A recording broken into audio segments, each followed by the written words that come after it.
So, right on. Good. Got it. Thanks a lot, Joel. So yesterday, we did a training workshop on general innovation. Like, how does it happen? What's the process? How do you come up with an idea? What's the ideation process?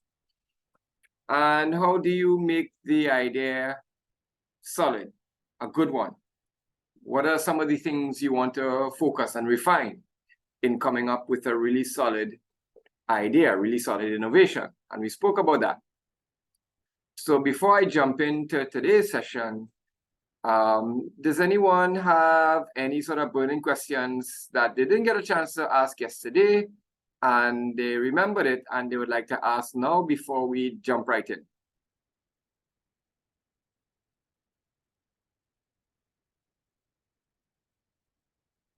As usual, I work with the 20-second rule. If I don't get a question in that time, I'm moving on.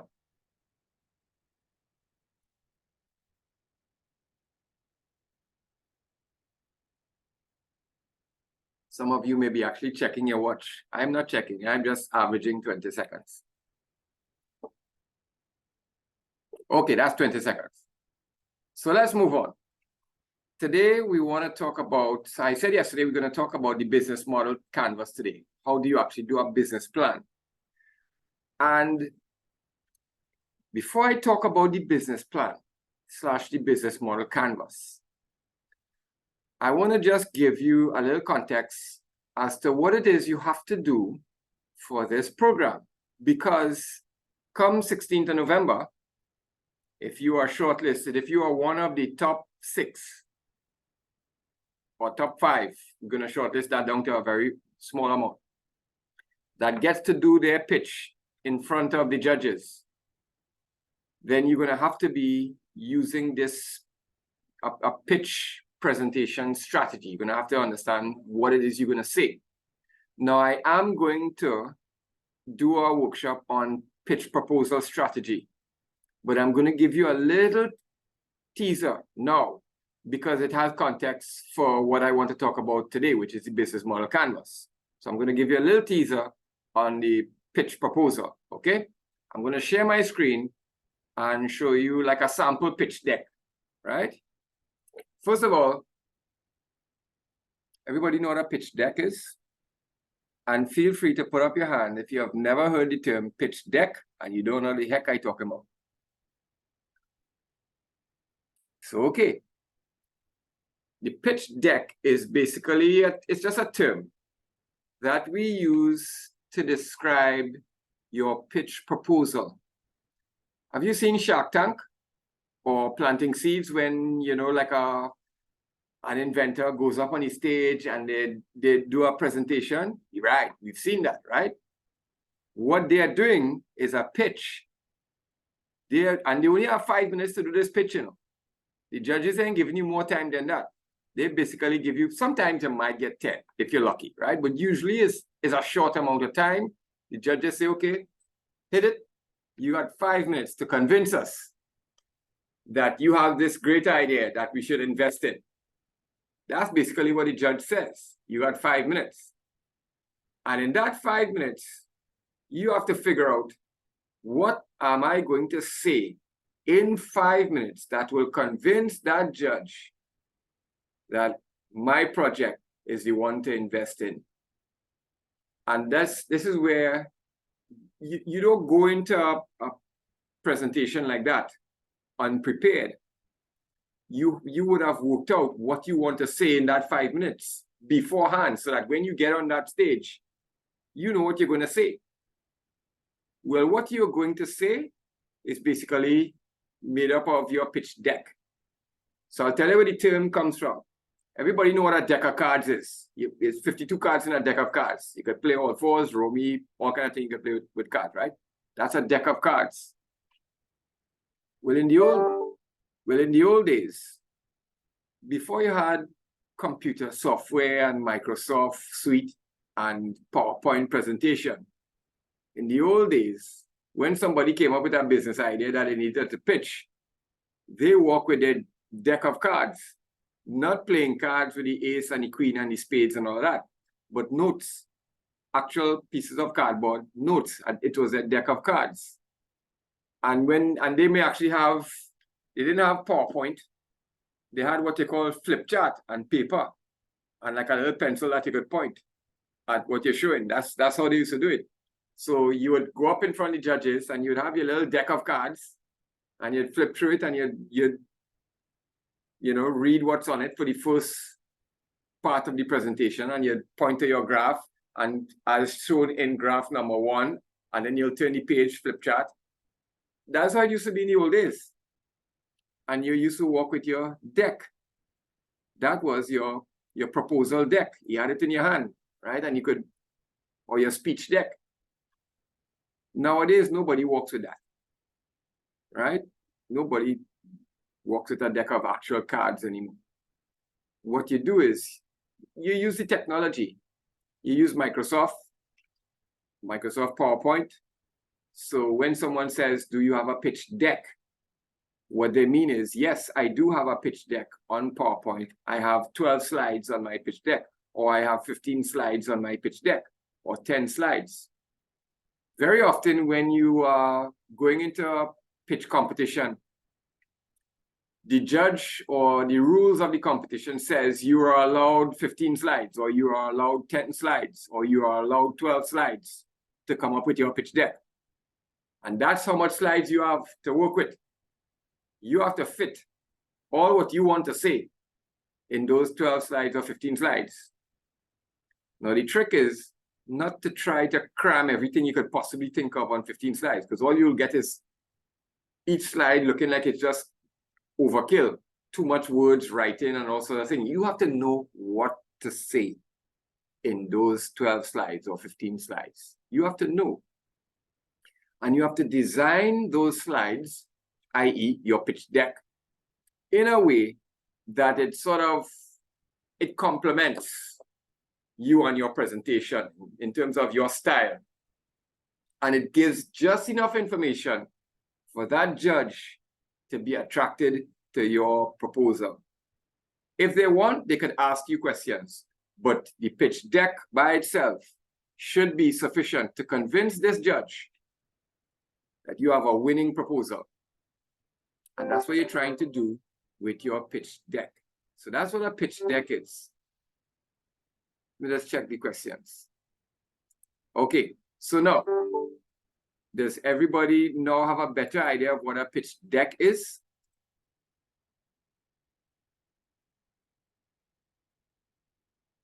All right, now I'm going to share like an example of a pitch deck, right? It has more information than you would normally need, but let me share anyway, and I'll show you what it is.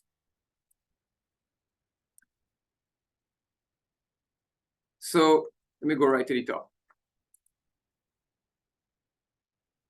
This is a sample pitch deck. Whenever I'm training entrepreneurs, sometimes they ask me, do I have a pitch deck template? And I say, yes, I do. I can share it with you and you can use it. So this is like a pitch deck template. It has more slides than you would probably use for this program. I think we might allow up to 20 slides for this competition, right? So this one has 19 in it. We might allow, I think when we finalize the rules and we'll send that out to you, or maybe the rules were built into the program already. I can't remember if we said that up front. Joel could remind me, but we won't go more than 20 slides.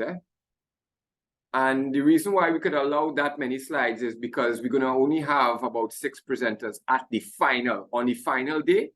So you will all have to submit your pitch deck, everybody. But only the top 6 will have the opportunity to come to the final day, the live presentation, and actually present that pitch and answer questions from the judges. Okay? Okay, so this is what a pitch deck typically looks like, right? It has, let me just move this out of the way. It has like an opening slide. It's like your landing page on your website. It's basically, has the name of maybe you or the name of your business. Maybe you have a picture of your business or the product or picture of your brand or logo. And you might say a few words about, this is a proposal for an investment by the ABC company, right? That's your landing page. And the next thing you may want to say in your pitch proposal so that you orient the judges so that they know what to expect.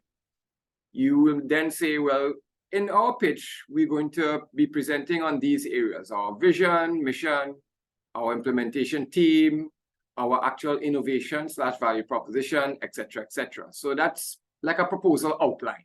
And you could use a slide to describe that. The next slide might be like your vision and your mission. We'll come to that when we speak about the pitch proposal. Next slide might be, well, who is the team? We're including the primary founder or the main ideator, and whether or not there are other team members, you'd put that in there as well. You might even have a team pick, right? And that would be fine. Next slide will actually now get into, well, what is your value proposition?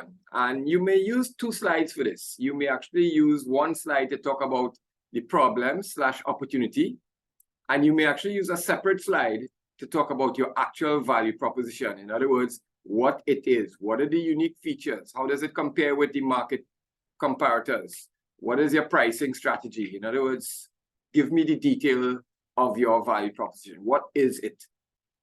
Features and benefits, right? And you'll want to describe that. Next slide will talk about, well, the market scenario. Well, now that you've described what it is, what's the market demand? What's the general trends in the industry for products like this? And you'll probably want to do some secondary research and then refine it with some primary research. This would be a stress test, would give you this type of information, okay?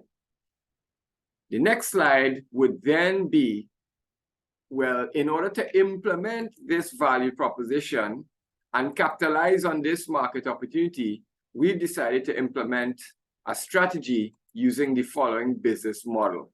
And you can have a picture of your business model canvas to describe that. Now, how does the business model canvas convert into a pitch? It converts like this. Each component of your business model actually represents different sections of the pitch that you have to speak about. So if you look on the right side, you have to speak about your team, your value proposition, your market assessment will come from research, but your market strategy will come from your customer relations and your distribution strategy. Implementation plan will come from your key resources, key partners, and key activities. Your financial forecast will come from your cost drivers and revenue streams. And then you'll simply add now any sort of social and impact benefits that your project can deliver.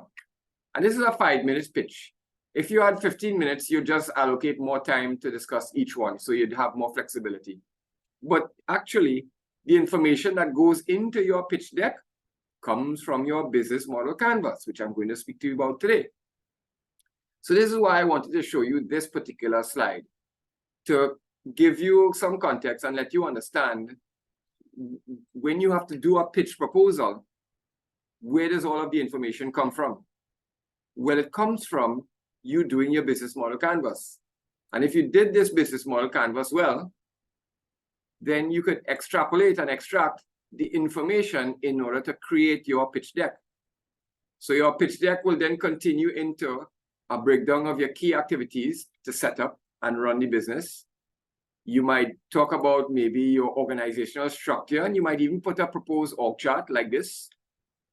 You will talk about maybe some of the key resources for implementing your business, including setup resources, what it would cost, and whether or not you have any of those as yet.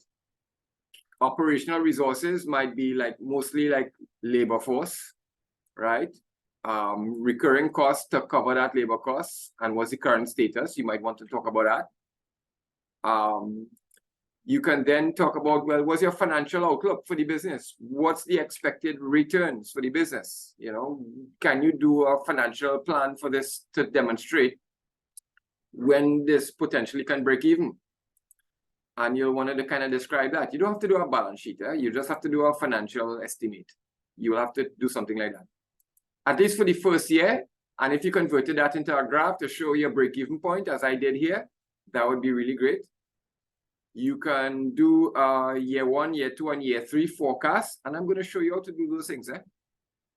And these would only be estimates. No one is expecting you to be 100% accurate with your forecast, but you should have a good idea of what the numbers would look like if you were to implement a business like this.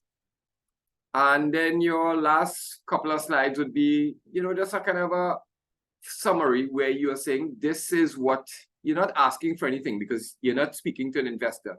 You're going to be speaking to a judge. So you're not going to be doing an ask amount. What you're going to be doing is you're going to explain our proposal would require an initial investment of $50,000 or $60,000 or $10,000. You can say that, but you don't have to ask the judges for an investment. You don't have to say, and we are asking for an investment, because they are not investors. They're going to be judges. So, but what you can say is our proposal would require an initial investment to start of XYZ, plus we estimate a working capital of XYZ to run the business up until break even, right? You can say that. Lastly, you would just do a last slide, which just sort of summarizes and recaps what you said in your prior slides. A recap of the summary proposal, a recap of the the resources that would be needed and funds, and a recap of the potential investment impact and return on investment. You definitely want to talk about the impact. So this is just a template just to give you an idea of how to put together a pitch deck. Putting it together is one thing. You then have to present it using the slides as you see here, just to sort of complement your presentation. And that's how pitches work. If any of you were in a class like entrepreneurship, or even if you're in engineering and you had to do an innovation proposal or a business proposal, it's very similar. Your lecturer would give you 10 minutes if you're working in a group, and you'd have to present. So you'd have to know how many slides that you can present in that time, right? So that's what the pitch deck is all about. And I wanted to show you that before I go into the business model canvas presentation, so that when you do your business model canvas, that's what you're going to use to put together your pitch proposal. And essentially, this competition is about what are you going to say if you make it to the final? What is your pitch proposal? Can you present a good value proposition that is based on a real problem or market opportunity? Can you take that value proposition and place it in the context of a viable business model? A business model that you can then explain in its different components: key activities, key resources, cost drivers, revenue streams, potential impact. You can break that down so that you are now explaining the details of your business model canvas, demonstrating the feasibility and the viability of this project, so that when the judges hear it, if they were investors, they would think that this is a very good project for an investment scenario. And that's what you're trying to do. You're trying to present a project that if those judges, you never know, some of them, one of the judges is going to be a NEDCO official. You're getting grant funds, yes, but they may be interested in funding the project further. Who knows? You never know, right? It's anything like that is possible. So you're not presenting just to win a competition. You got to think, to win a program like this, you can't be thinking like, I just want to win the program. You got to be thinking like, I want to start this business because this is a serious business opportunity. There's an opportunity to launch a company here, and I'm in it to win it, right? And this is just the first step because I have plans for this business. That's the mindset you got to have, right? The judge is going to be listening out for that. Okay. All right. Any questions on that so far?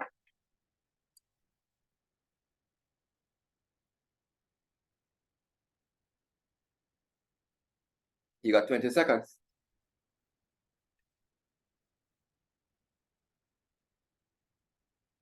Yeah, I guess real quickly. I think we'll have I think we have the dates for that pitch proposal. Actually I'm seeing right, so there's the pitch deck submissions, and Yeah. then right, so that's not a live presentation. No, so you gotta submit your pitch deck to Right. be selected, to be So shortlisted, to only the go final into six. the final pitch. So Right, only every the final six do the live yes, presentation. so those pitch decks are gonna be evaluated by evaluators, Okay. and they're gonna choose 6. And that's the one doing the live presentation. Those are the ones that coming into the room to do Right. the live presentation. Which room Right? is that? I think Joel, we're trying to get the Faculty of Social Sciences. It might be MLT or it might be the faculty law. Actually, yeah, it might be the faculty lounge or room 106. Okay. Already, right? Room 106. Room 106 engineering? Yeah. So no, room 106 is in the Faculty of Social Sciences. Oh, okay. All right. No problem. you know, we can do well, Joel communicates with you guys via email, right? Yeah, that's fine. Okay. So everybody gets the information, right? Yeah. All right. So don't worry. You're gonna know. No problem. That's fine. What I want you to understand right now is strategy.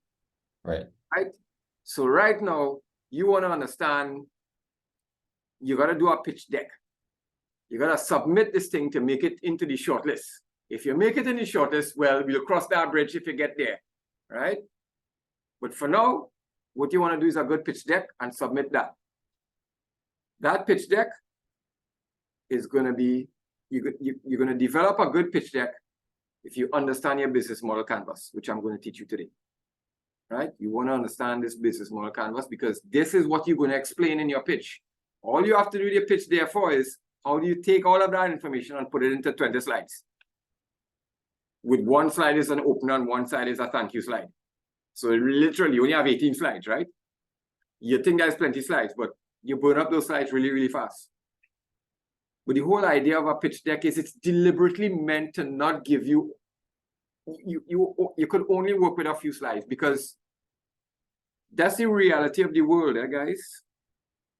The reality of the world is when you come up with a business idea and you go to a bank or a finance company or an investor and you want to kind of talk to them about your business idea, let me tell you, these bank managers, investors, finance companies, they don't have a lot of time to listen to your idea, not because they're not appreciative of your work and your idea, It's because this is what they do all day long and they're always busy. And so they literally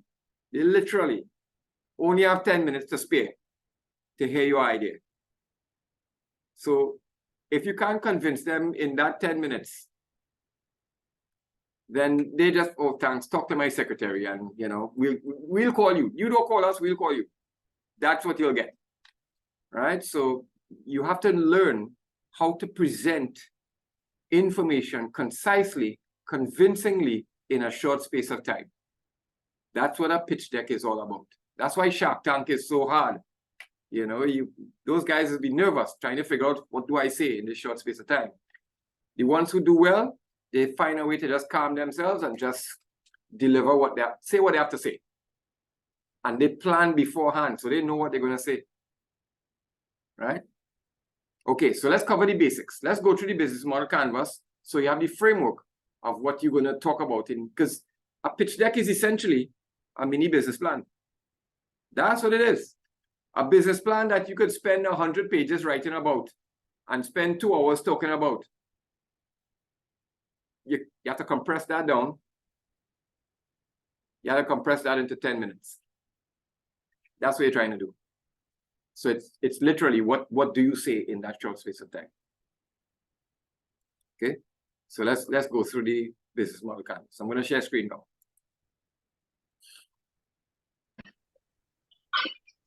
Where is my business model canvas? Oh, 1 second.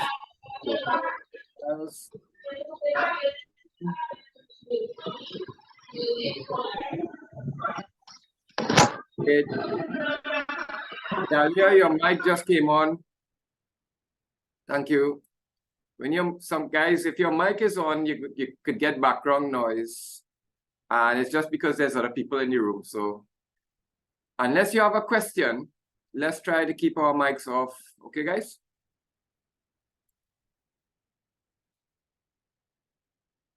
Okay, I'm looking. Here it is. Here it is.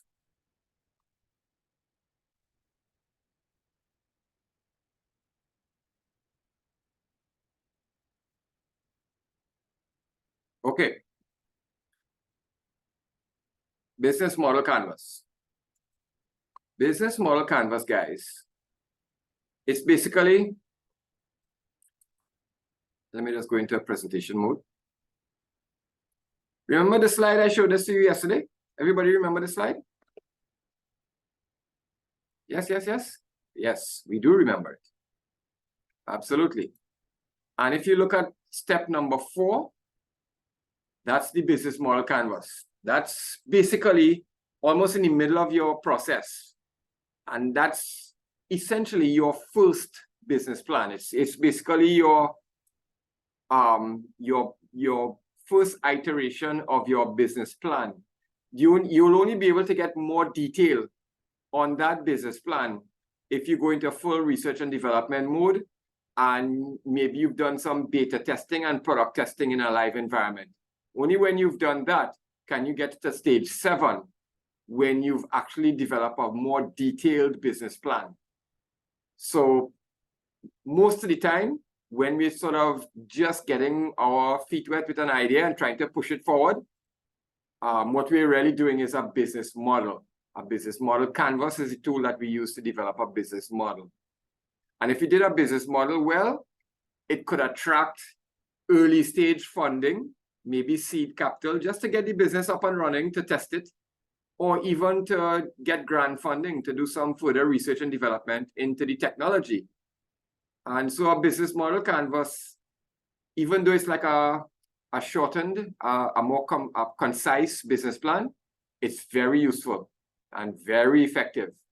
And many investors would be satisfied with just a decent business model canvas to move a project, or at least put a project into, startup phase. Let's just start it up with a little capital to see how it goes. And if it does well, then we'll invest some real money into it. That's how investors think, eh? Investors don't think, oh, I love that idea, let's invest $10 million into it one time. No investor does that, guys.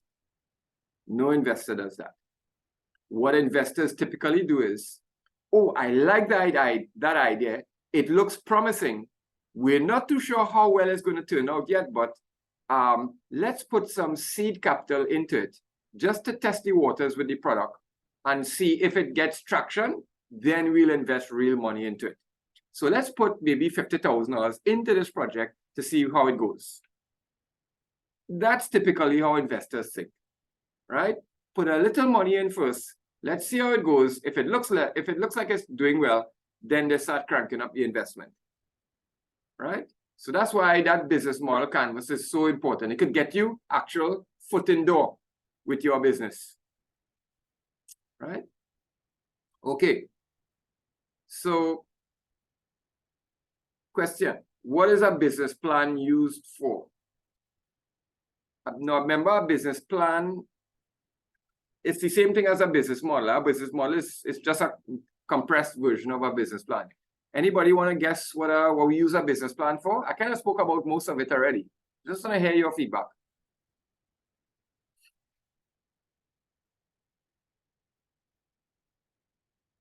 You could put it in the chat. You could put a guess. You could hazard a guess.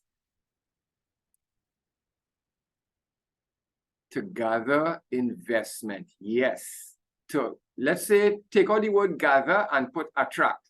To attract an investment. And then you also say to clarify the direction of the business. That's 2 good responses, Teddy Ann. 2 excellent responses. Do we have one more response? So 1 is to attract an investor. 2 is to clarify the direction. In other words, you create the roadmap for the business. Anything else you use a business plan for?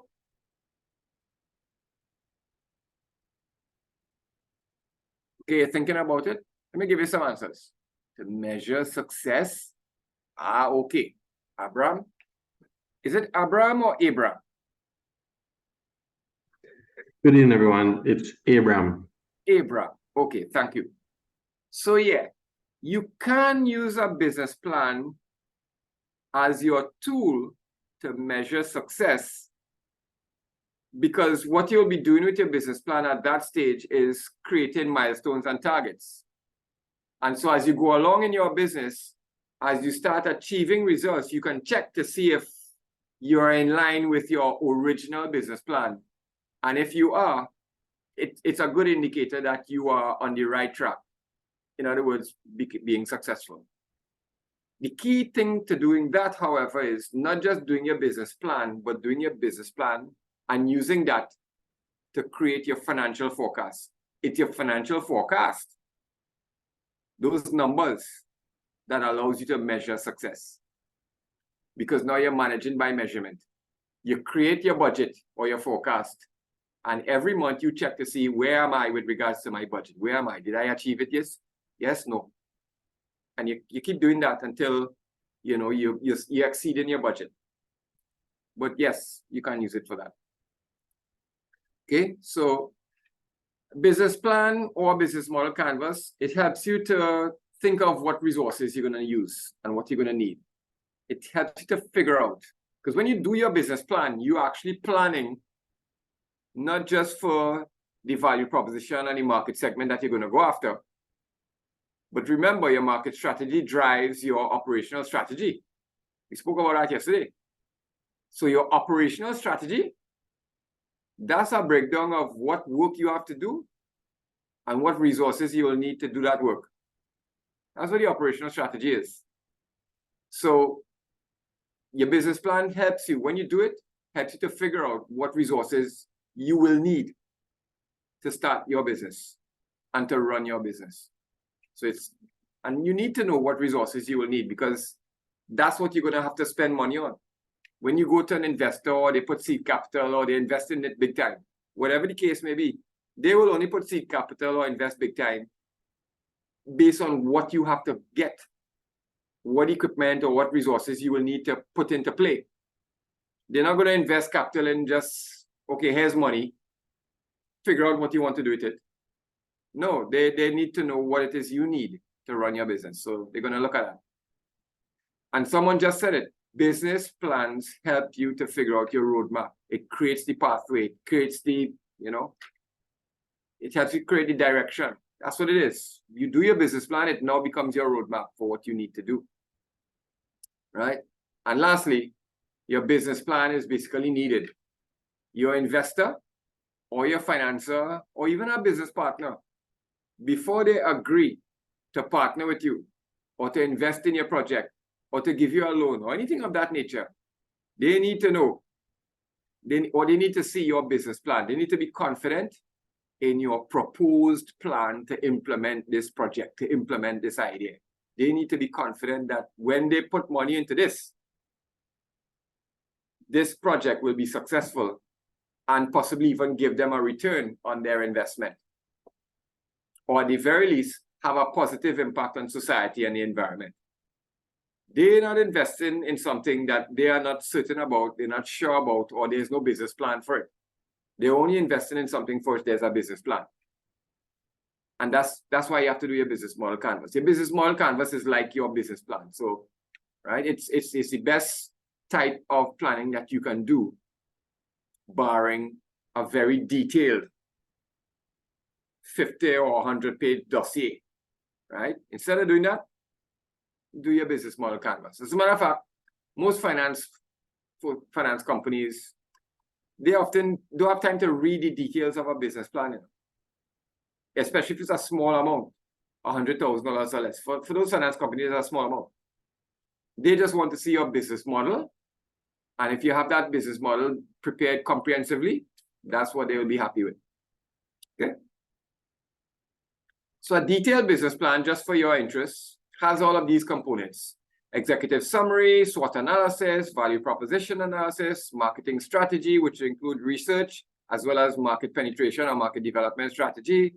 It will have in it your operational plan, which will include your infrastructural setup plan, your factory layout, everything. It will have your human resources and governance plan.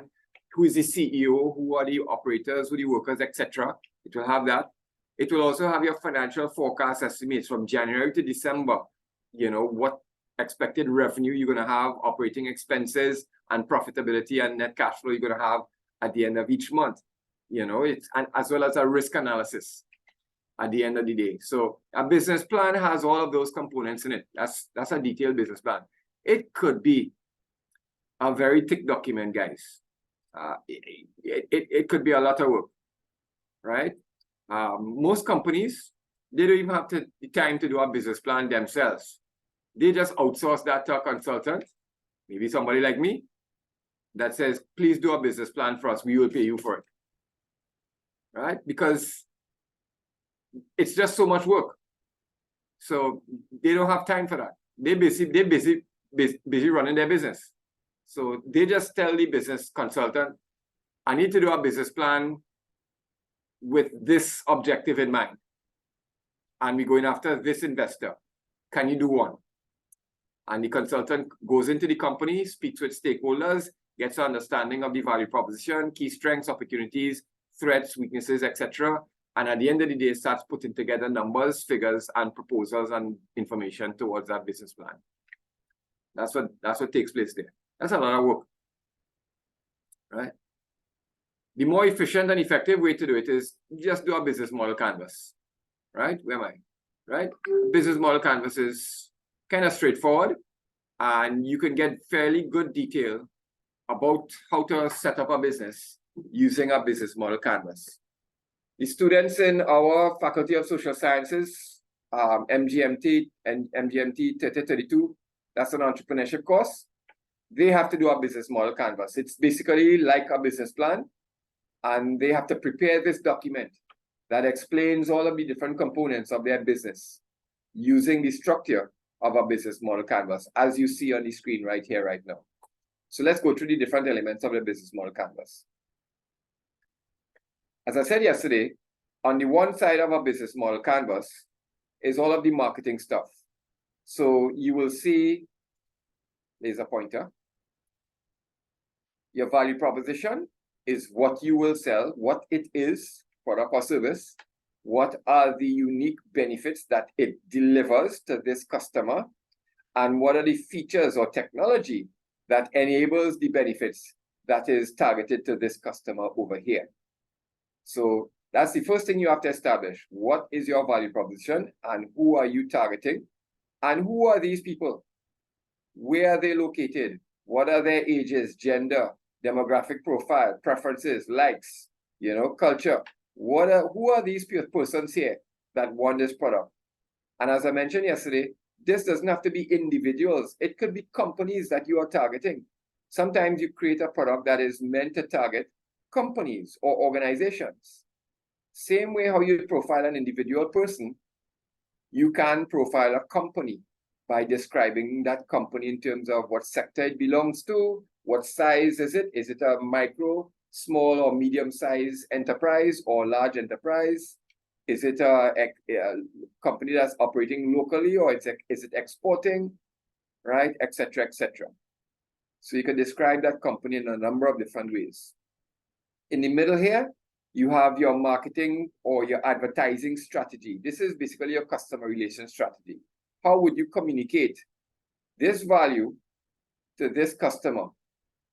How and where will you communicate? Social media, using the Guardian and Express, what words you will use, what pictures, content, how often, what will you say that would convince this person that you are selling them the right product?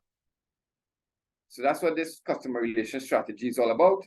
And this section here also in the middle is, well, how will the product get to this customer? What's the distribution channel? What pathway does the product take to get to this customer here? Is it online?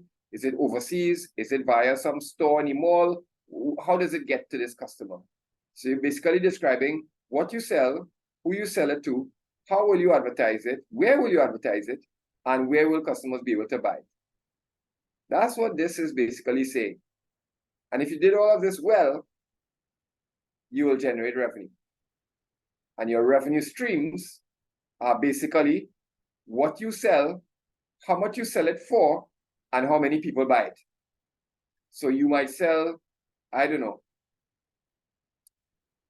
books. Let's say you're selling books at $10 a book, and 100 people every month buys your books. So it's 10 by 100. So that's $1,000 revenue from selling books. That's a kind of stale example, but that's an example of what revenue streams are all about. Okay? Okay, let's go into some more detail. Oh, over on the left side are all of your operational stuff. And I did go through this yesterday as well, where everything on your marketing side is driving the activities that you have to perform to deliver value. And the activities that you have to perform to deliver value requires resources, plant, machinery, equipment, food processors, tables, counters, air conditions, people, you know, it requires resources. And all of those resources cost money. So really a business basically boils down to what is your marketing strategy? What is the operational plan in terms of key activities and key resources? How much does it cost to implement those resources? And if you remember over here, what it would have is your revenue streams. Are the revenue streams derived from the marketing strategy over and above the cost that it incurs to run these activities?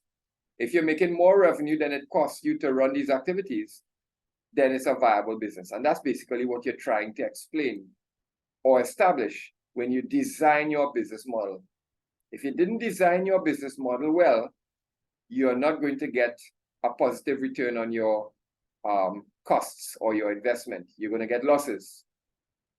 You can also try to force your business into viability by making up revenues that really aren't realistic or reducing costs in a way that aren't really realistic. But an expert who reads your business plan is going to be able to see if you have tried to force the business into viability. You can't force a business into viability. Once you start saying you're going to add these features in your value proposition, an expert is going to be able to pick out that those features are going to have certain costs elements, and those features are going to require certain key activities and resources. And if the investor or the judge doesn't see those things in your activities and resources, then they will know you are understating your costs in order to make your revenue streams look positive. So you have to be very careful about making sure you have as accurate as possible information in your business plan. That's the key. You have to give your judge or your investor confidence that this business plan is something that they could be confident in. They could actually invest in this, not just because it makes money and it's impactful, but because I'm confident in the information as it was presented. Okay? Let me pause and take a question or two before I move to the next slide. We covered these already. I want to come here now, next.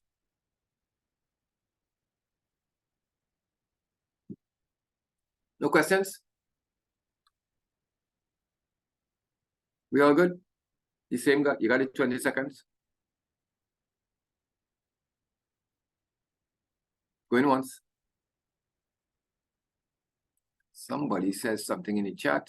Let's see. Abraham says all good. Okay, good. Let's move on then. Now, yesterday, I want to touch on this again, just to make sure I get this point. This slide that I'm sharing here now, guys, is key. Right? Let's go back up one slide. Remember in your business model canvas, move this out of the way. Right. Laser pointer. Remember in your business model canvas, you have a value proposition and a customer segment. And what I said yesterday, I'm saying it again today, This relationship between your value proposition and your customer segment is key. This is what you have to get right. If you get this right, the rest of your business model is going to be easier for you to put together. If you get it wrong, you're going to make mistakes. So to get this right, you have to start with your engagement, empathy, conceptualization, define your product or service, and then arrive at your business model canvas. And then you also have to remember what gives value to customers. So just coming up with any old value proposition that's just the basics. Coming up with a good value proposition means that you have to create value for your customer. That's what we spoke about yesterday. And that's making sure that your product or service is practical, reliable, it's unique, it's accessible, it's price appropriate, right? All of those things makes your product or service valuable. And those are just the benefits. You have to put now technology or process or use of material or some maybe craftsmanship. Those things are the features that drives the value in the value proposition. And the value proposition, if it's done well, is going to be of great interest to your target customer segment over on this side here. So all I'm saying, to help you think of some of the things you want to put into your value proposition, you can use the value proposition canvas, right? So remember the value that you're looking for to put into your product or service. It must be reliable. It must be, practical. It must be unique. It must be accessible, right? It must be aesthetically pleasing. It must be, accessible. You're not going to have any brand association yet because none of you have yet built a company that has a strong brand. At least I don't think so. You're not like Nike or, one of those big brand companies. So you're going to more typically will be working on things like the practicality of it by looking at the technology, type of material, how it's made. You're going to be looking at the reliability of it. Again, by looking at maybe the component parts, the technology, how it's made, etc., etc. You're going to be looking at the aesthetics of it. In other words, the look and feel. So for that, you're going to be looking at maybe the design, the kind of color schemes, the pattern, the look and feel of it. If it's a food product, maybe you're going to be looking at how it looks, maybe the packaging, what type of package you use. All of those things will create design aesthetic appeal. For accessibility, as a feature and as a benefit, you're going to look at maybe, well, where does the product get placed? You're using an online platform. Do you use online buyer platform, or do you set up a store? Do you partner with a company that has a store? Do you export? Do you sell it locally? All of those things are some of the factors and features that create value, depending on who wants it and where they're located, right? So you have to consider those things.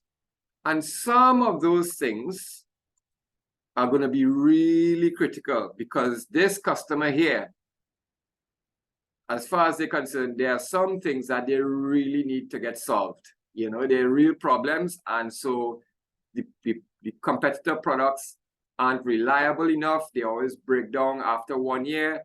And so I'm a customer. I'm looking for a product that is more reliable than, these competitor products that always break down after 1 year. I'm looking for something that is more reliable than that. So my problems, these are my pains. You have to create a product that I want, but also the product itself or the service itself has to start with addressing my needs. It has to start with solving my problems. And the only way you're going to know my problems are, one, you are engaged and empathetic. In other words, you are familiar with the sector and the industry. And two, you're gonna do primary research. You're gonna actually physically go talk to potential customers, maybe like me, right? Maybe my age or my level of education, etc. You're gonna talk to customers like me, to get a sense of what are my profile of person, what are my pain points and what are my concerns that I want to get fixed with the product that you plan to offer or service. You may also want to think of, well, what else can you offer in your product that would, you know, blow my socks off, you know, delight me. Wow, look at this. This is great. That's even better than I expected. Well, what else are you offering besides just solving the basic problems? So as you design your product and service, this is a value proposition canvas. It's meant to represent the design of your product and service. It has pain relievers in it and features that solve those needs. And it has gain creators in it and features that delight. And those features that delight, based on your market survey, customers told you, yeah, we want these problems solved, but here are our suggestions for some extra things that we would really love if you could also do that. That's what your market research will tell you. Your market research will also confirm with you some of the key concerns that customers have. You will have a sense of it yourself because you are sufficiently engaged and immersed. Otherwise, you wouldn't be doing this product. You'll be doing something else. But you want to verify and validate that by doing some research. So you really have to talk to customers to figure out what do they want and then create a value proposition that fits their, you know, fits what they want and what they're looking for. And that's what this value proposition canvas helps you to figure out. It looks at it in a very simplistic term by just simply considering pains and pain relievers, gains and gain creators. That's all this does. Okay, guys, any questions on the value proposition canvas?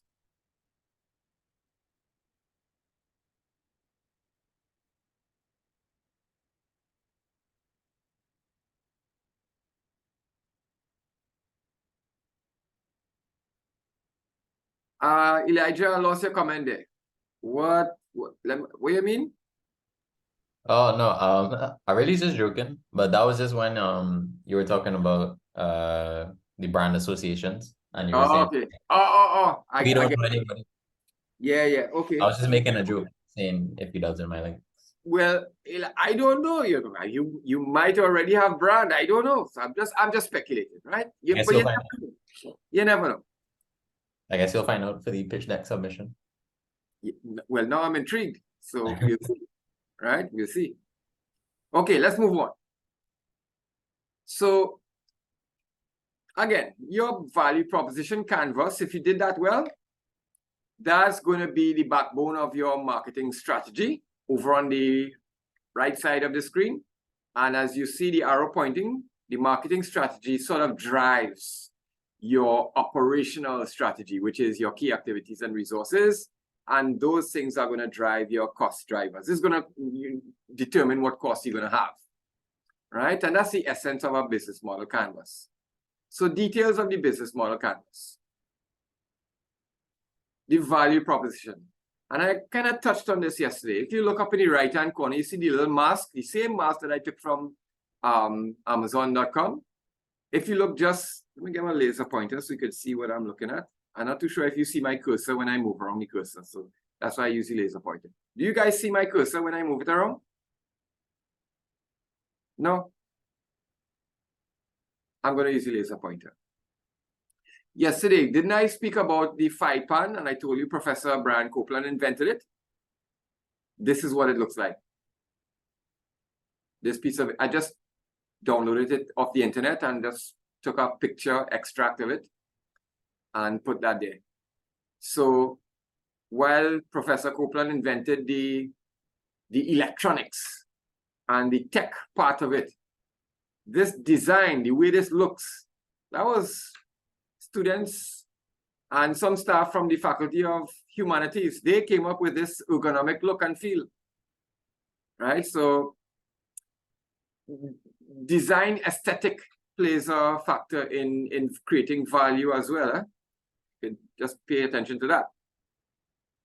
Okay, so your value proposition, sometimes called the unique selling proposition, right? Different programs, different entrepreneurs the words are interchangeable, right? Unique selling proposition, you might hear them say USP or value proposition. It's all the same thing, right? But it starts with a description of the problem or market gap and the solution to that problem or market gap. So that's what a value proposition is. It is basically a solution. It's a product, it's a service, it's something that you offer for sale that you think has, could solve some problem or market need. Your value proposition is defined in 3 sections: a clear definition of what it is, a list of the unique technology behind it, and the features and the benefits and advantages that the technology gives to customers. That's essentially what a value proposition is. Sometimes entrepreneurs aren't able to talk about the technology. They only are able to talk about the benefits. Now, when that happens, it means the entrepreneur is kind of standing on one leg here, because they don't fully understand the underlying technology behind a device, product, or service, but they wish to offer it and try to create value for customers. But they're going to be outcompeted, because unless you also understand the underlying technology behind something, you're going to be limited in your design of this product or service. You're going to be limited in how you design this. And so you're going to be creating sort of superficial benefits and advantages. And if a judge or an investor starts probing and asking you questions, you're going to be limited in your response. And you're not going to be able to truly articulate what are some of the driving technology or components or features that underpin the benefits and advantages. And if the judge loses confidence in your ability to come up with design because you don't understand the technology, then guess what? They're going to lose confidence in this proposal, because they're going to say, well, you are not the right person for this product. I like the idea, but I don't like the person behind the idea, because I don't have confidence that this person is the right person to take this idea forward. And I'm not going to put my money into a project where the person who's running it doesn't fully appreciate or understand the technology behind it. That's how investors think, guys. So they have to be confident that you are the right person for the job. Let me take off the laser pointer. Can I get this laser pointer off? Sad part about this laser pointer is I have to get rid of it in order to go to the next page. Okay, here we go. Right? So that's the value proposition. And just like how I spoke about yesterday, your value proposition has benefits, such as comprehensive protection, easier breathing, superior construction, etc. That's what the customers want.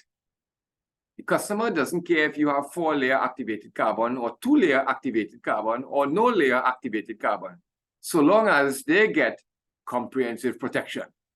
That's what the customer is paying for. They pay for comprehensive protection. Your job is to make that happen by deciding how much technology you want to put into this. And you've decided that you're going to put 4 layers of activated carbon filters. And that's what gives the adequate level of protection that the customer wants. And that's how you build your product. You build your product by understanding what the customer wants and putting components and technology into it so that it satisfies the customer. You just have to figure out how much that's going to cost. Because the more components and technology you put into a product or service, the cost of it is going to go up. So you have to know, it's like driving a car where you have a clutch. You guys know about driving car with a gear shift or clutch? Anybody knows what I'm talking about? Or you guys only drive automatic? Let me see. Nobody responding to that. No one knows what a... You guys know what a gear shift car is, right? I'm only asking because all my nephews and nieces don't know what I'm talking about when I say use clutch. And I'm not hearing you guys say anything. Oh, some of you know what it is. but they drive automatic. Okay. So anyway, when you drive in the old days, guys, you didn't have automatic. You had to balance the clutch in order to drive. So you had to know how much clutch to press versus how much gas to mash. Otherwise, the car will just switch off by itself. You'll choke the car and it will switch off, right? So business is kind of like that. When you come up with a product and you have to add more technology, add more features, add more things to it, you could be adding yourself out of business because you put too much in it to make it affordable for the customer. So you have to balance it. You have to decide, well, how much to add. And this is where doing your research comes in. This is where doing your customer surveys comes in. If I were doing customer research on a product, I would list all of my features and ask the customers to rank all of them in terms of importance, so that I now know out of all 10 features, these here are the top 4 features that I know I must put in. The rest of them, I could probably do without and save myself that expense. So I'm focusing on the top 4 features. That way, I know I'm giving the customers value without kind of overkilling the product with too many features. And that's how you kind of balance it. You have to find out, you have to know what the customer values and what they value most before you start adding or subtracting features. It's not just randomly throwing things into a product to make sure it has everything. You can't sell a product that has everything in it. Neither can you offer a service that does everything. It's just too hard to do that, right? So you have to sort of balance it. Okay, guys? Okay. Let's move on to the target customer segment.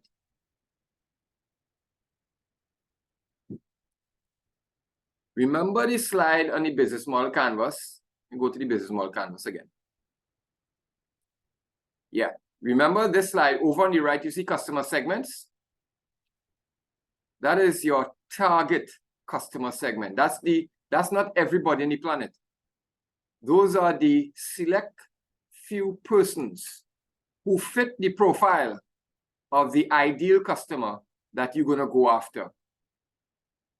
Right? That's who you're selling to. That's who you talk to. That's who you market. That's who you're trying to invite to follow you on social media. That's who you're trying to engage with, right? Those are the customers who most accurately fit the profile of the typical type of person who would want your product or service, or the typical type of business who would want your product or service. So your job is to figure that out. Who are those persons? And this diagram here is just a representation of that. So if I get my laser pointer, you're really targeting at the top of the pyramid. This is who you're going after. Everybody in the pyramid is just your general market. So let's say you are selling a product here on campus within the UWI.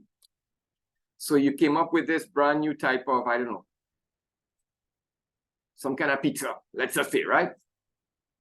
Well, everybody on campus potentially could buy your product. You're selling pizza, right? Well, you can't start marketing to everybody on campus. Lecturers, teachers, students, staff, you know, you would be sending out, you know, too much information, trying to capture everybody, trying to please everybody, because they all think differently. What you have to figure out is what subset of persons really love the type of, I don't know, all vegan pizza made with only organic materials, right? That's the product you want to sell. Well, not everybody wants that. So you have to figure out, well, who are these persons? What type of person is it? Is it a student? Is it a staff? Is it a person maybe of a certain lifestyle, culture, health buffs? Who are these persons? Again, it's not everybody in the pyramid. That's not to say not everybody in the pyramid won't buy the product, you know, but it's going to be too hard for you to try to market it to everybody.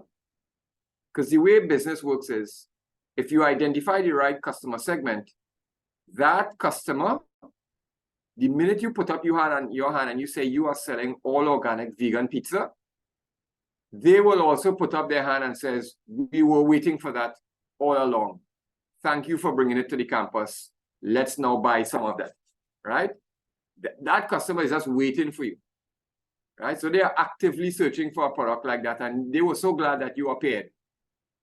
That's who you're trying to sell to.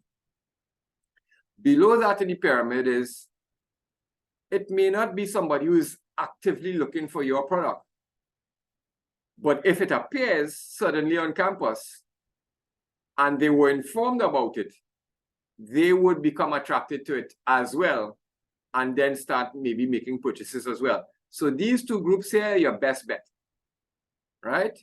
These are like your first movers onto that product. These below here, they are like second movers. They kind of not really actively searching, but if they became aware, they would start saying, yeah, I like that. Down below, it then starts to become a little bit sketchy. You might have persons who like pizza, but they're not really interested in vegan pizza, and they really are so healthy, and anything is anything for them, right? Once in a while, they might buy your pizza, you know, if convinced sufficiently, and they have enough peer pressure from their friends, right? But they're really your customer segment. Don't try to market to them. You'll just be wasting your breath, right? If you get sales from them, well, that's nice, but don't waste your breath trying to convince these persons here. You know, spend your time working on these persons, right? Down here, well, now you're into the realm of persons who really, they don't even like pizza. They're not interested at all. Don't even come and talk to them about pizza. They're more into something else. And then below that, worse yet, they probably maybe not even interested in anything with flour in it, right? So this is your general market. This could represent either a space on campus, it could represent Trinidad and Tobago, but you have to define who are your primary target customer segment. You have to say who that is. Your investor or your judge is going to want to hear your analysis about this. All right, guys? Okay. Next slide. This is just a quick slide just to kind of give you an idea of how to profile your customer. As number one says, you could identify the general target market. That's the big pyramid, right? The big pyramid is basically the general industry, general sector, whether it's the agriculture sector, and you're targeting a certain group within the agriculture sector. Or it could be a location, like in St Augustine. That might be a location for your general target market. But within your general target market, your specific customer profile of persons, as number two indicates. And that could be broken up into persons of a certain income bracket, educational bracket, lifestyle, maybe geographic distribution within the campus or within the zone that you're looking at. Maybe you profile them based on their typical behavior, typical cultural identification, right? Maybe you've profiled them based on what their concerns and pain points are. Maybe you're only targeting persons who believe in, you know, all organic products, or maybe who are earth friendly and only want something that is environmentally friendly. You know, whoever you decide to target, you should understand who they are and how they think. Because if you don't, you will not really be able to effectively market to that group. And you'll be basically, as we say, sending out a scattershot and hoping for the best. And marketing is not about sending out a scattershot and hoping for the best. It's about identifying your specific target market and your specific customer profile and zeroing your marketing strategy, like laser precision on that person, almost like tapping them on the back and say, hey, I'm here. That's the type of marketing you want to focus on. Okay. Customer relation strategy, that's basically your advertising strategy. It's how you communicate your brand or how you communicate your value. You got to know what value you're offering first. So you know what product you have, yes, but you also have to know what value you bring to the customer in terms of the benefits.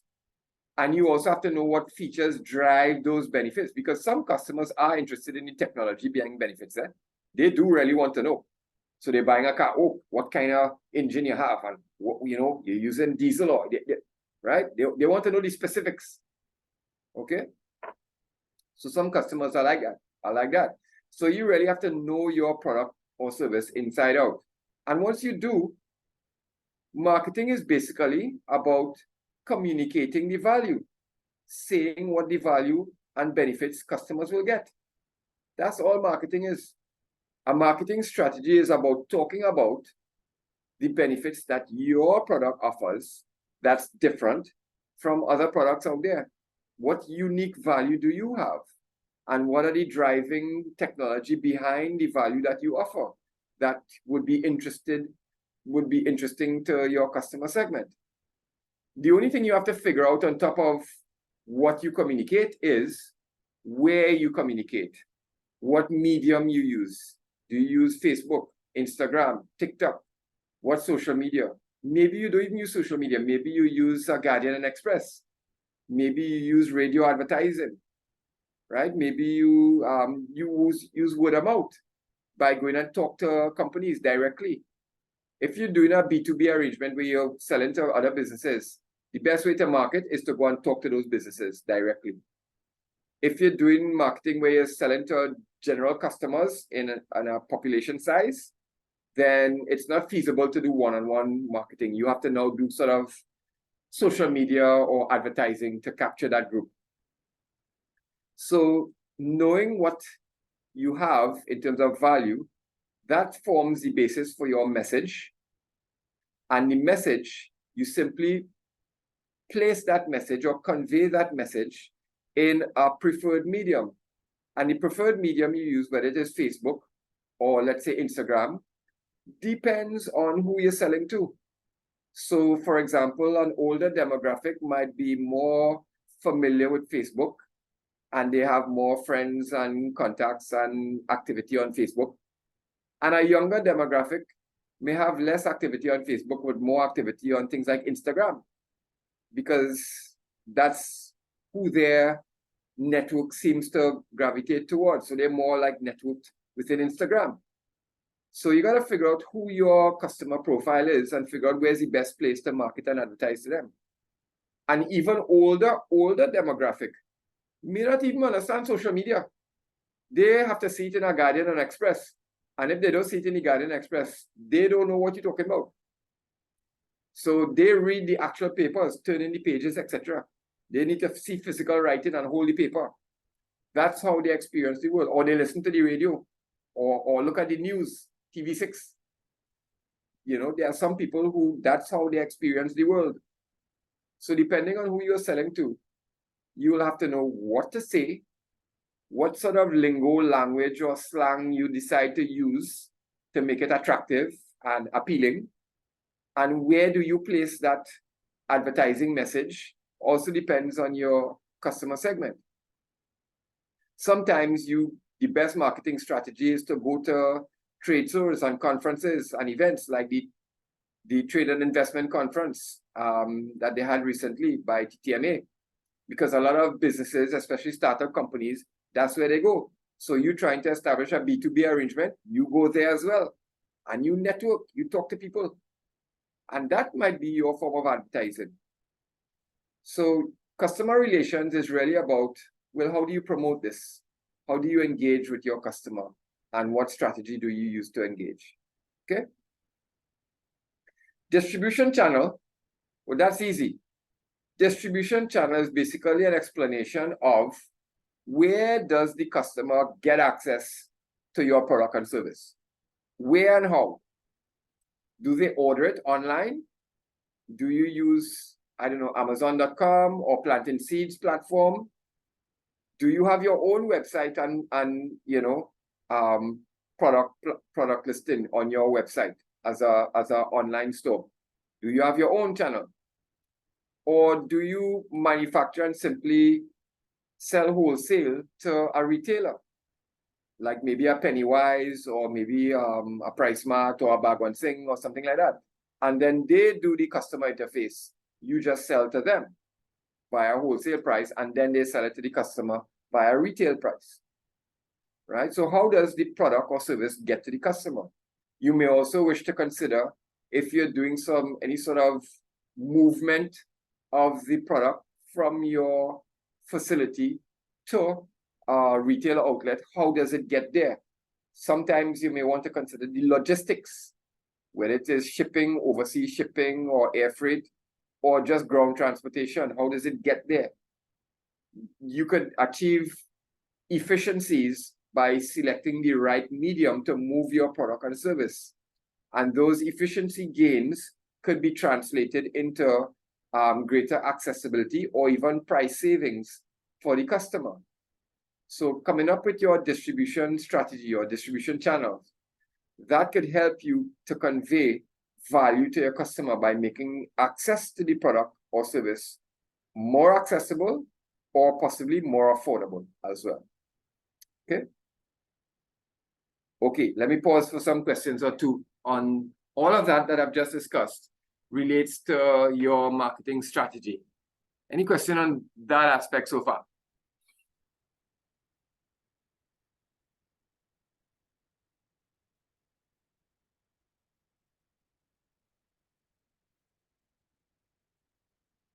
Anybody need to take a 1-minute break? We only go up to 7 o'clock tonight as usual. Anybody needs to, get coffee, use the washroom quickly? We all good? I stocked up on tea, so we... All as well. Everybody's okay.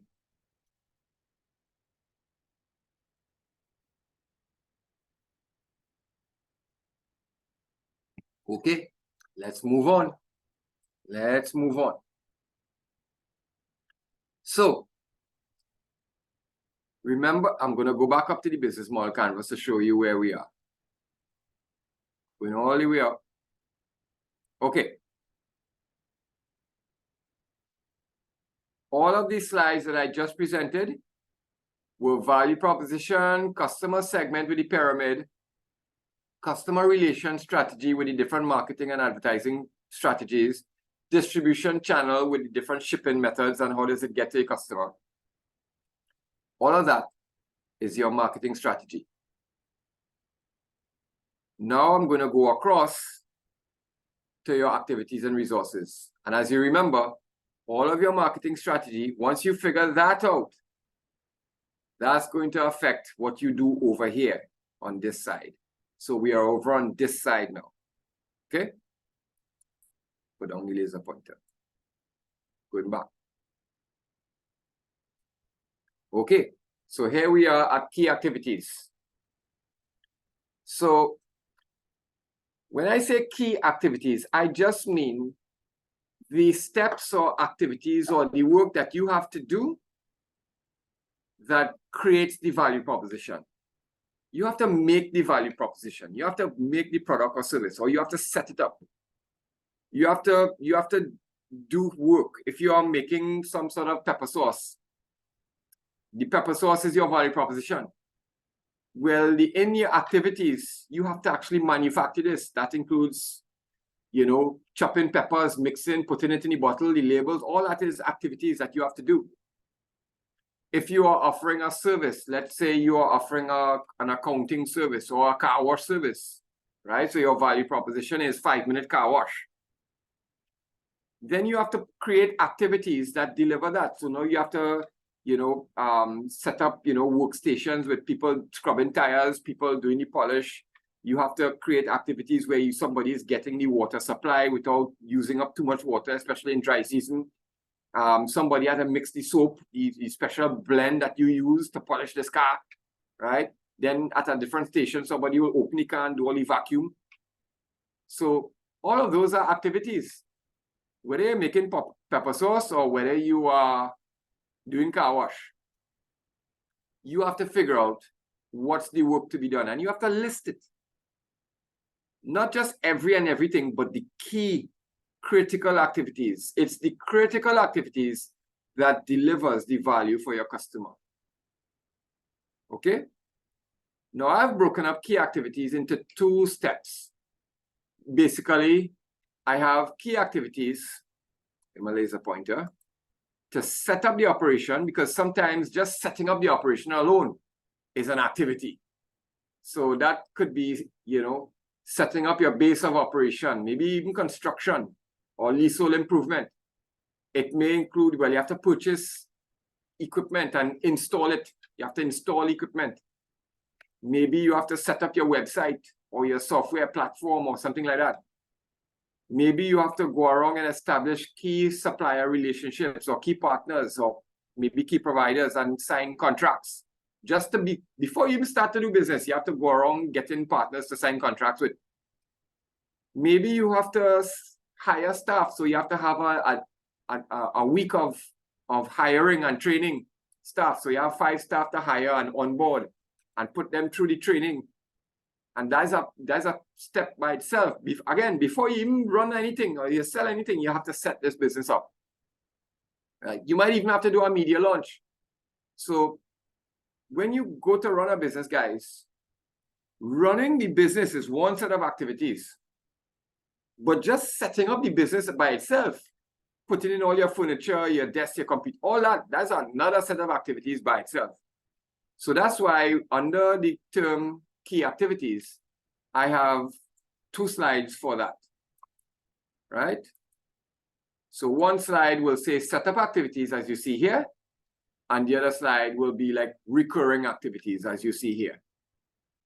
So I've just given some suggestions as to some of the activities. It will differ depending on what type of business or value proposition you plan to do. I've just put some samples here.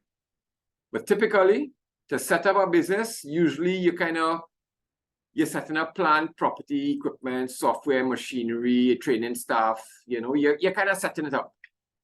Putting up your sign, you're doing all that. That's to set up the business.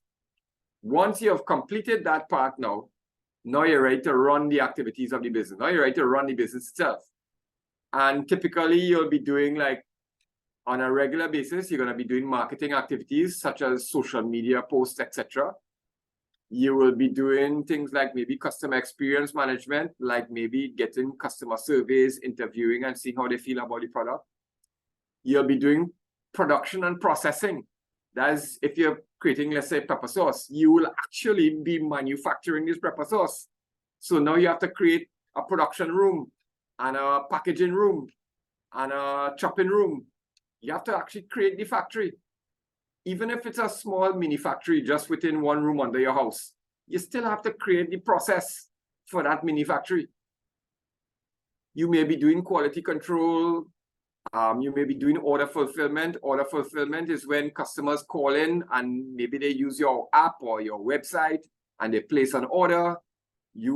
That comes in as a ticket and you put it on the queue. And okay, you are number 10 in the queue. Okay, your order is being processed, sir. It will be with you by tomorrow.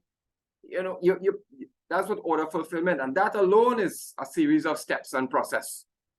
Just look at Amazon.com. Go on YouTube and look at Amazon.com order fulfillment factory, that warehouse. The amount of steps, and they even have robots to do that thing for them now. Right? You may have distribution and logistics activities. Maybe you have a vehicle that is driving out to drop off product at a wholesale or a resale entity, maybe PriceMart, Pennywise or one of them. Maybe you're carrying product in boxes and you're delivering that wholesale price. You will also have management activities like accounting and reporting and maybe, performance reviews and strategic plans. And those may or may not be part of the activities that you have to do. I'm just putting them in. I just kind of lumped in a whole set. You have to decide what needs to be done. Sometimes the best way to do that is to do a process map. As I see you see the little diagram on the side, I see like a little mini process map. Sometimes that does help to figure out what do I need to do. You got to process map it out. Do a flow chart. What starts first, then where does the customer goes, then what happens, then what next. Do a flow chart. That will help you to figure out the activities that needs to get done. Okay, guys? Oh, this is just a detailed process map. The reason for this slide is to kind of show you when you do a process map in detail, you can actually see what resources you will need at each stage of the process.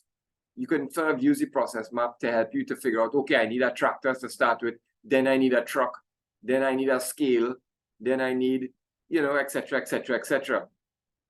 So a process map not only helps you to see what activities needs to get done, but it can also help you to figure out what sort of resources you need.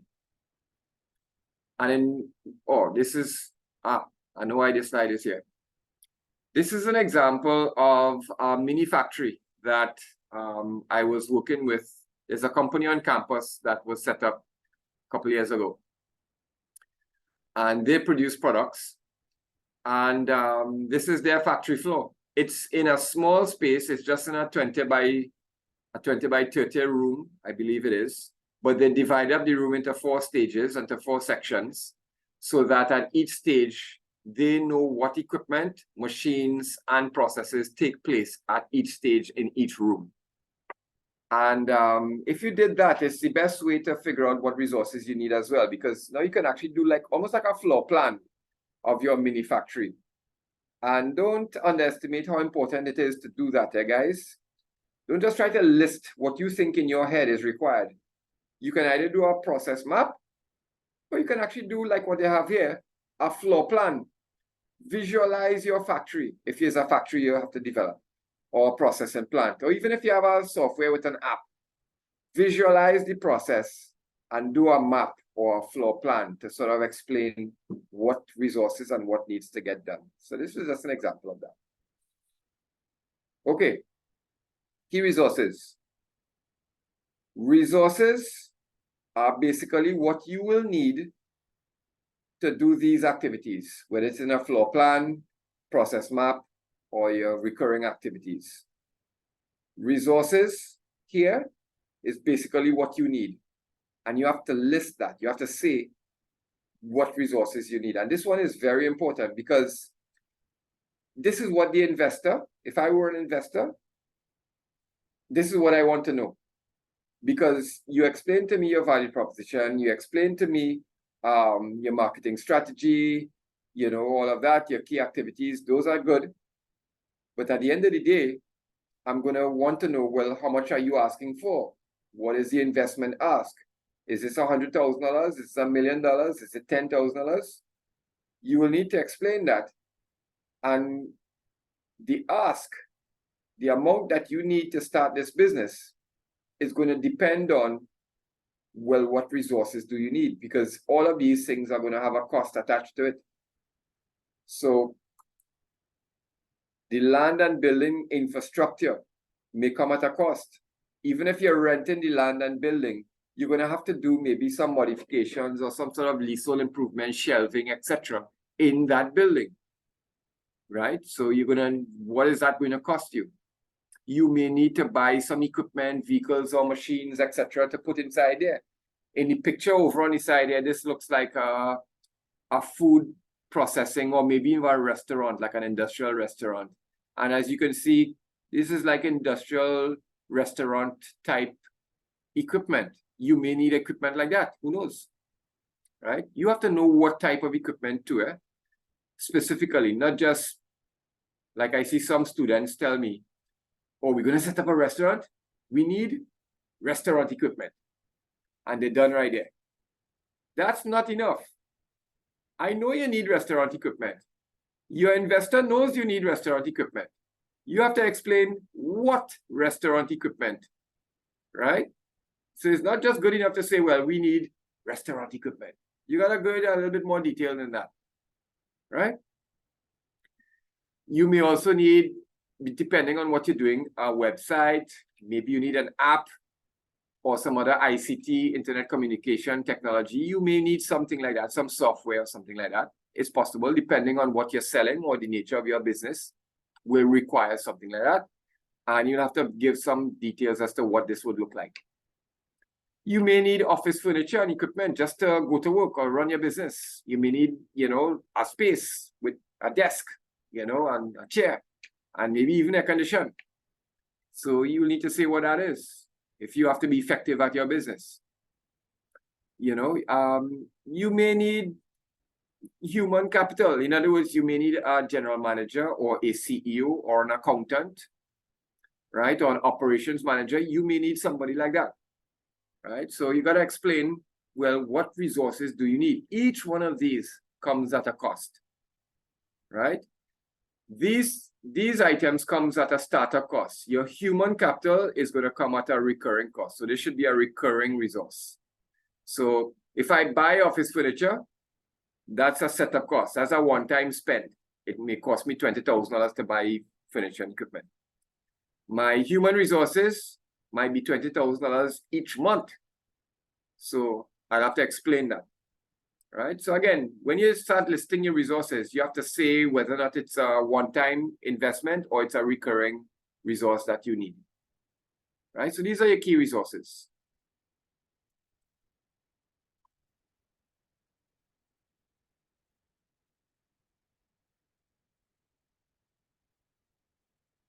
Oh boy, come on. Get rid of that laser pointer. Why is that so difficult to get rid of? Oh, here it is. Yeah.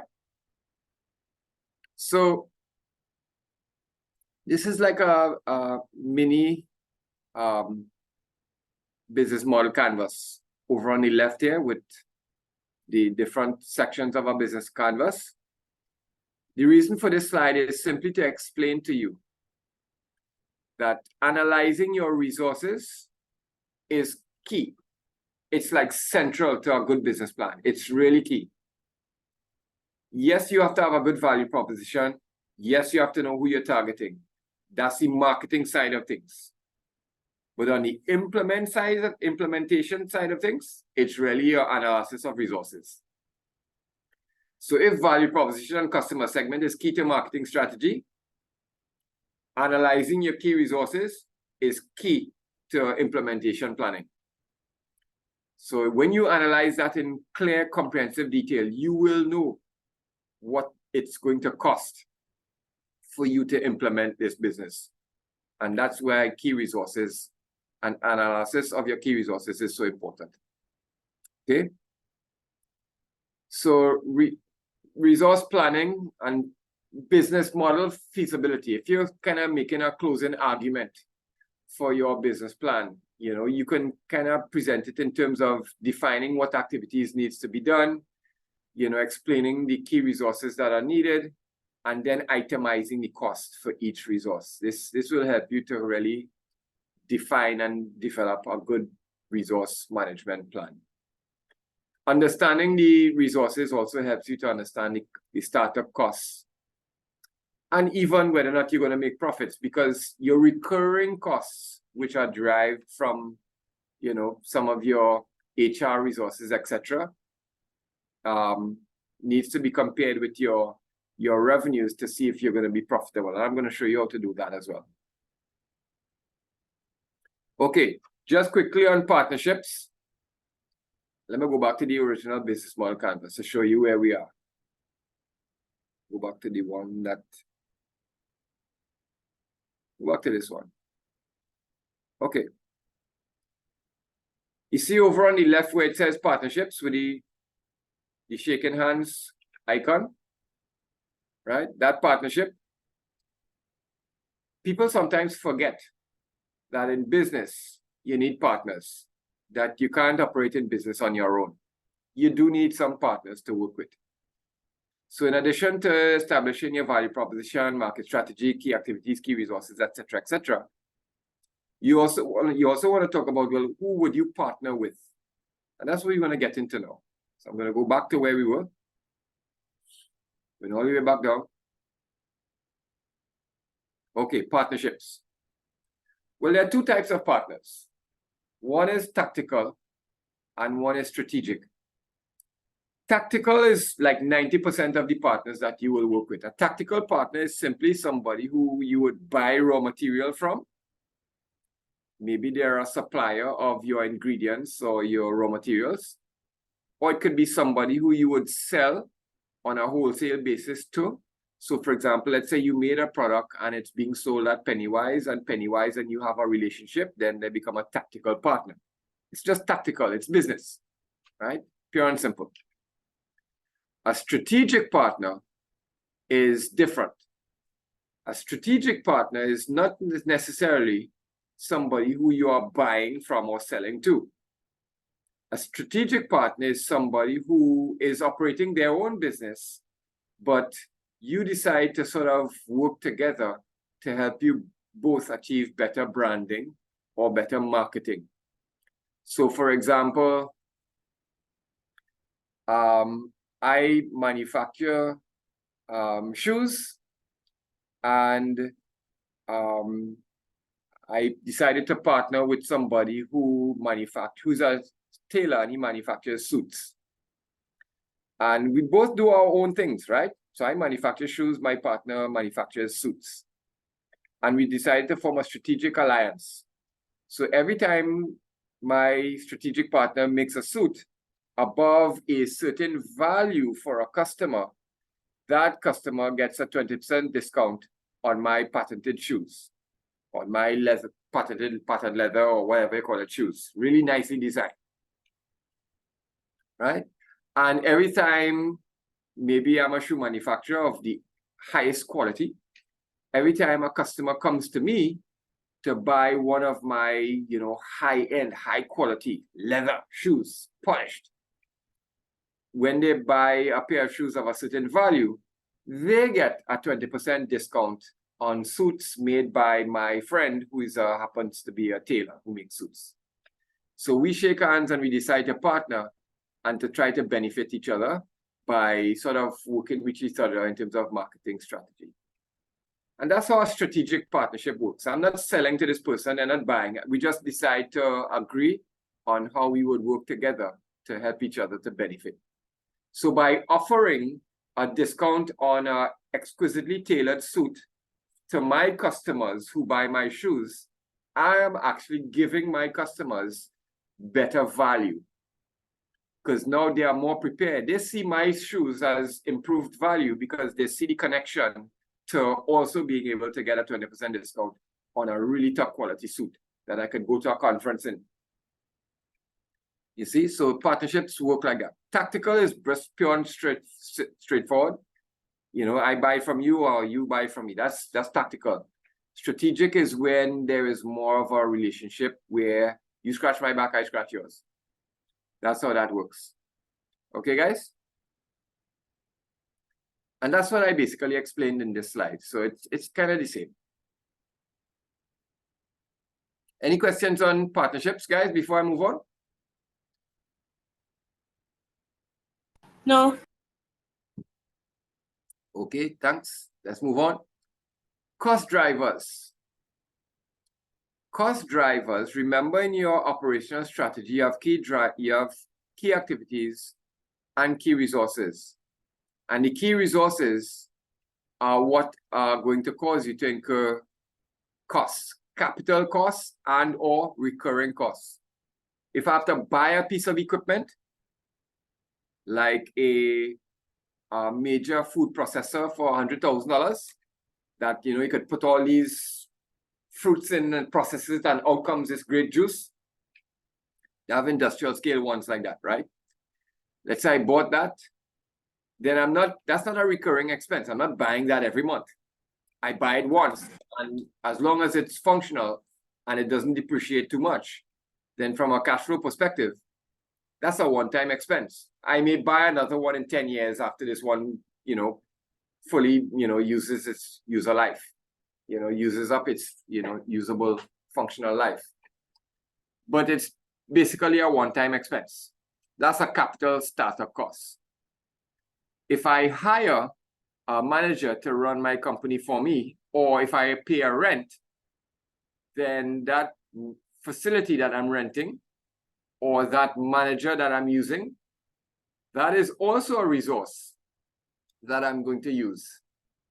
But that's a recurring cost because I have to pay that manager every month, which works out to be an annual salary.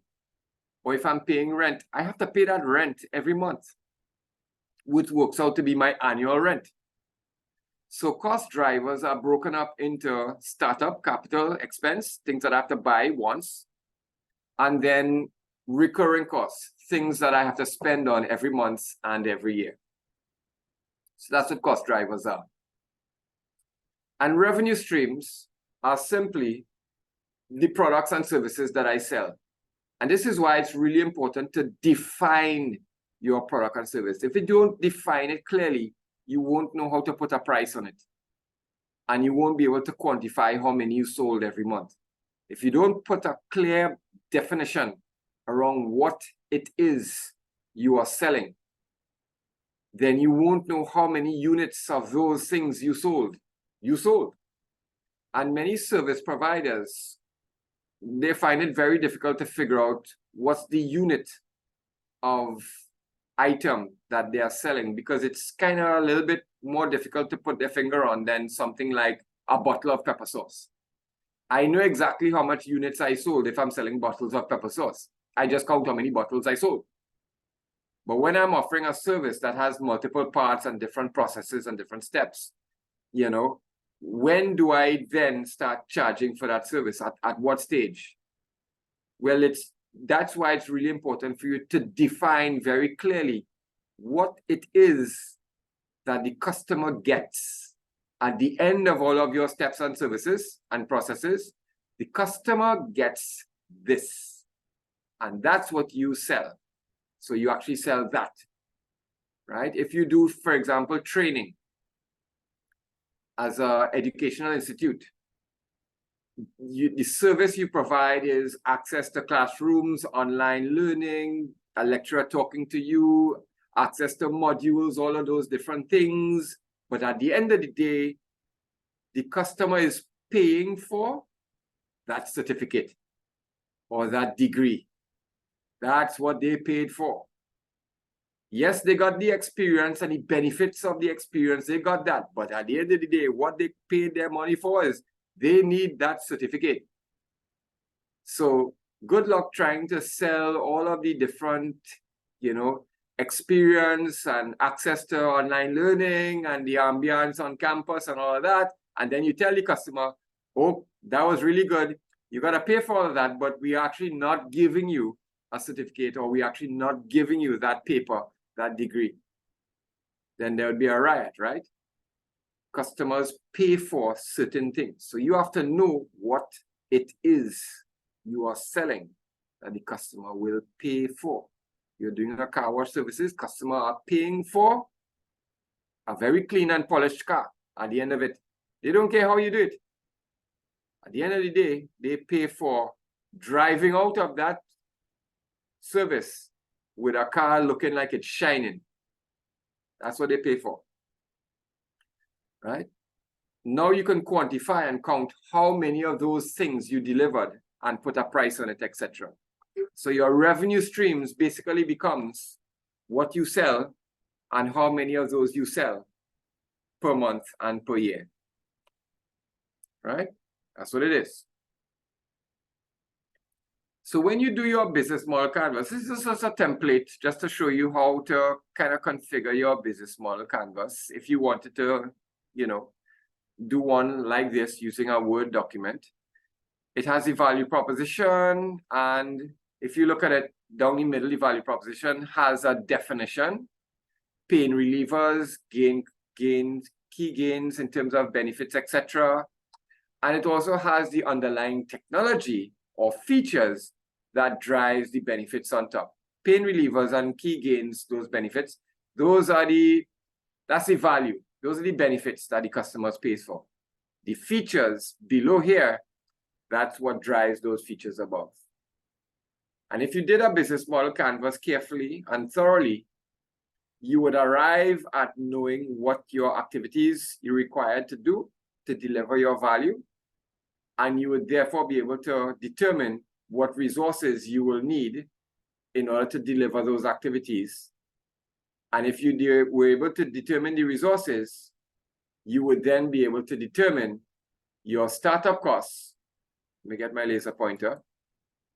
You will then be able to determine your startup costs, all of the equipment, machines, etc. that you will need. What is the cost of that equipment, machine, etc. You'll be able to determine what sort of annual recurring costs, those would be like rent, etc. This is why this motherfucker's got kids. Renee, your mic is on, I think. Next time I saw her, Sorry. move it to you. Okay. Thank you. So, right, so you will be able to determine what sort of recurring costs you have because you'll be pulling that from your key activities and key resources. You'd also be able to determine, if you look at your marketing strategy, what sort of revenue streams you'd be able to get and the estimated amount of revenue. And the estimated amount of revenue is basically what you sell, what's the price of it, and how many you can sell per year. So you sell bottles of pepper sauce. It's $10 per bottle of pepper sauce. You sell 100 bottles per month, which is $1,000, and you sell every month for 12 months, which is $12,000. And that would be your revenue stream for that product, pepper sauce. And if you had other products or services, that's the same way in which you would use to calculate the revenue streams for those things as well. Right? So these are just other templates. You're going to get this in your slide. I'm going to pause now. All these other slides you are going to get when you get this PowerPoint presentation. It's going to be in the same place that you got the recordings for yesterday's session. I think Joel put it in the website. He may not be still on this meeting because he had to go. But once this is recorded and saved, he will put it on the website for tomorrow, same place. Okay, I'm going to stop share now. Okay. I've gone through it, you guys. All of the different components of the business model canvas in as much detail as I can give. That business model canvas is, in essence, your business plan. That's the model that you're going to use to implement your value proposition. So when you come up with your idea, you have to now refine that idea, define it, clarify it into a crisp, clear value proposition of what it is, what are the benefits that it gives, and what features gives those benefits. You then have to create a business model that operationalizes that value proposition. In other words, that's how you would commercialize this value proposition. Remember, in innovation, if you don't commercialize it, it's not an innovation, it's just an idea, it's just an invention. Your judge or your investor, they want to know not just what your value proposition is. They want to know, well, how are you going to make this work? How are you going to implement this? That's what they want to know. Because unless you can implement it in a feasible way, they're not impressed. A lot of people come up with good ideas. A lot of people, we come up with good ideas all the time. That is the easy part. The more challenging part is, well, how do you implement that?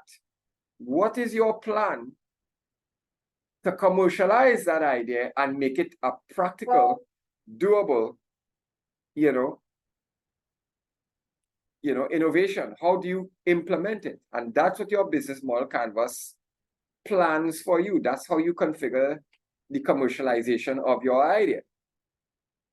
Now, in terms of presentation, to submit your proposal, you have to do a business model canvas, and then you have to create a pitch deck following on from your business model canvas. And I'm going to show you, I'll give you a little sneak peek of how to do that just earlier today. But you have to take that business model canvas and create now a 20-slide pitch deck. That's what the investor wants. That's what the judge wants to hear you say. That's what you have to present. Okay? So how effective you are coming up with this idea, coming up with a value proposition, showing how it can be commercialized, how effective you are at doing that, that's what's going to get you forward, moving forward. Okay, guys? Okay, questions?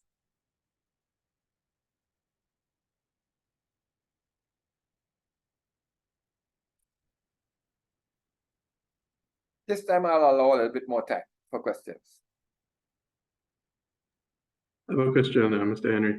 Yes, You're just Abraham. showing us, thank you. You're just showing us a blank example of the business model canvas on Word, which wasn't quite as graphically, colorful or animated or anything like that.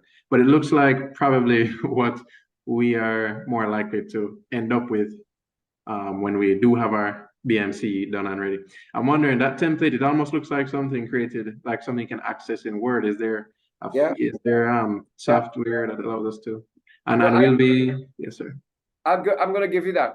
I'm going to give you that template. You can use it. You can design your own business model canvas. The layout of a business model canvas is all going to be the same, right? Okay, right. But I'm going to give you that template. So if you want to use it, you can use that. Right? Okay. I was even thinking of doing a WhatsApp chat so that if anybody needs anything, I could just put it in the WhatsApp chat and you get it. Right? But be that as it may, I'm going to share all of the material that I've presented today with my admin support. That's Joel, who's going to put all of that on your website. And if necessary, we just email it directly to you if it's too difficult for you to go into the website and access it there. Right? Okay, thank you, Mr. Henry. Okay. I'm going to share my contact information just so that you can send me a WhatsApp if anybody has a real concern, because I want you guys to do well. But that's just in case you have something that you really need and you need to get in contact with me. All right. And I do start sometimes with groups like this. All right. So I'm going to put it in the chat. If anybody needs something like, for example, that template, just send me a WhatsApp and I'm going to just shoot it back to you. Okay, guys?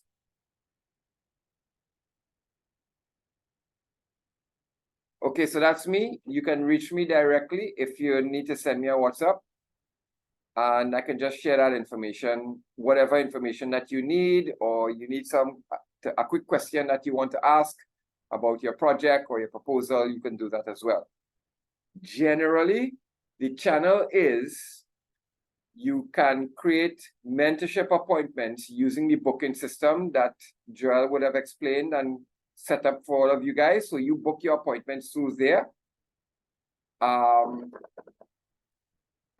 If you have a burning question or you need to get a copy of some template that I presented here and you didn't see it on the website and you need me to just share that with you, you can use the WhatsApp for that. I'll just send it back to you. All right, guys? Okay, any other questions besides that one?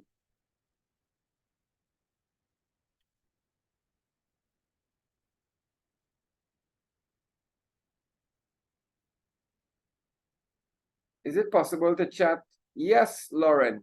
So, Lauren, what I'm saying is you're going to get a one-on-one session with me. You book that, right? If you don't know how to book that, just send me a WhatsApp. You have my number there, right?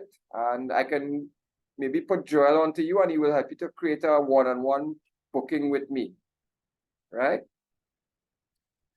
And besides, outside of this program, outside of this UWI-NEDCO bootcamp, if somebody needs to speak with me about some business idea in future or anything like that, I'm on campus. It's my job to talk to you about whatever business idea you have, right? I'm located in the office of the campus principal. And you can also access me via that website, the Entrepreneurship Unit website. Just make a booking. It's very easy. You go onto the website and you scroll down and it says make a booking and you type in your name and it goes into my calendar and then I can speak with you via Zoom call. Right, guys? So I'm not hard to reach. Okay. I'll take one more question. Yeah, sure, Lauren, no problem. Just message me, just call me after, okay? Anyone else? No? Going once? Going twice? Okay, guys, so the next session is going to be on Thursday. Same time, we're going to go through market research, how to do your stress tests, right? I will also try to, if that's not a difficult one to go through.